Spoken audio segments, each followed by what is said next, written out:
Hi అండి. Welcome to Leela kitchen. ఈరోజు cabbage fry పెడుతున్నానండి. చాలామంది క్యాబేజీ అంటే ఇష్టం ఉండదండి.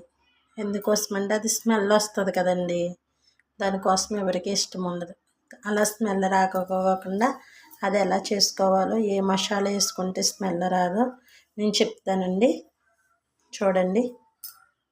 పొయ్యి మీద ఒక గిన్నె ఎట్టుకుని గ్యాస్ ఎక్కించుకుందామండి. ఇవి మసాలా కోసమండి. ఇవి మసాలా ఆడుకుందామండి. అందులోకి ఫ్రైలోకి మసాలా అండి. ఓకే అండి, చూసారు కదండి. ఇవన్నీ వేసుకోండి. నూనె ఏమీ వేసుకొని అవసరం లేదండి. నూనె ఏమీ వేసుకోకుండానే ఇవన్నీ ఒకసారి ఫ్రై చేసుకుందామండి. ముందు గుళ్ళు వేసుకున్నామండి. ఇవి ఒకసారి ఇలా తిప్పుకుందామండి.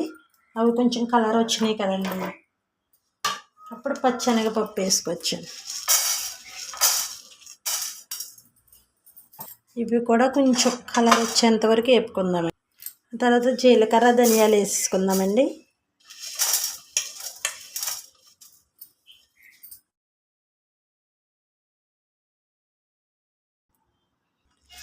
ఎండుమిరగాయలు, కొబ్బరి ముక్కలు ఇవి కూడా వేసేసుకుని కొంచెం రోస్ట్గా వేపుకొని మిక్సీ పట్టేసుకుందామండి. పొడుము వాటర్ గట్ట ఏమీ వేయకోకుండా పొడుము పట్టేసుకుందామండి మిక్సీ.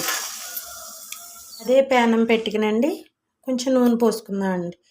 ఫ్రై కదండి, కొంచెం నూనె ఎక్కువే పడుతుంది. మీరు ఎంత అయితే తింటారో అంతే వేసుకోండి. నేనైతే కొప్పడి వేసుకున్నానండి. నూనె వేడైపోయింది కదండి. పచ్చెనగపప్పు, మినప్పప్పు, జీలకర్ర, ఒక ఎండుమిరపకాయ, కొంచెం కరివేపాకు తీసుకున్నానండి. ఓకే అండి, ఇవన్నీ ఫ్రై చేసుకుందామండి ముందు ఆ నూనెలో. అవి ఫ్రై అయిపోయినాయి కదండి. ఒక పెద్ద ఉల్లిపాయ, 3 పచ్చిమిరపకాయలు తీసుకున్నానండి. చిన్నవి పచ్చిమిరపకాయలు 3 అండి. ఒక్క ఉల్లిపాయ.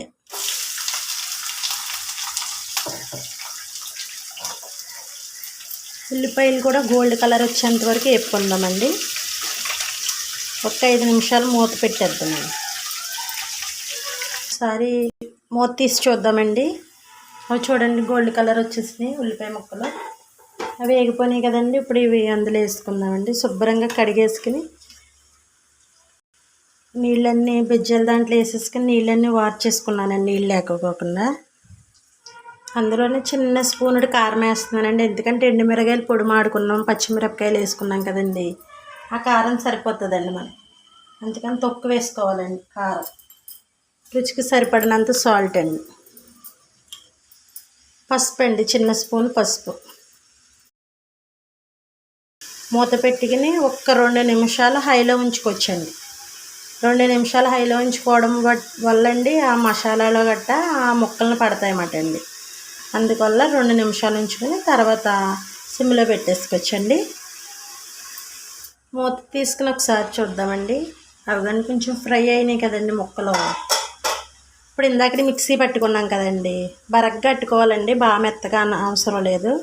ఇవి ఇందులో వేసుకుందామండి. అస్సలు స్మెల్ అన్నది రాదండి. ఎప్పుడు తినలేని వాళ్ళకి పెట్టినా కూడా తింటారన్నమాట అండి. అస్సలు స్మెల్ రాదండి. క్యాబేజీ అని కూడా ఎవరికీ తెలియదండి ఫ్రై. అసలు అంత బాగుంటుంది మసాలా వేసుకోవడం వల్లండి.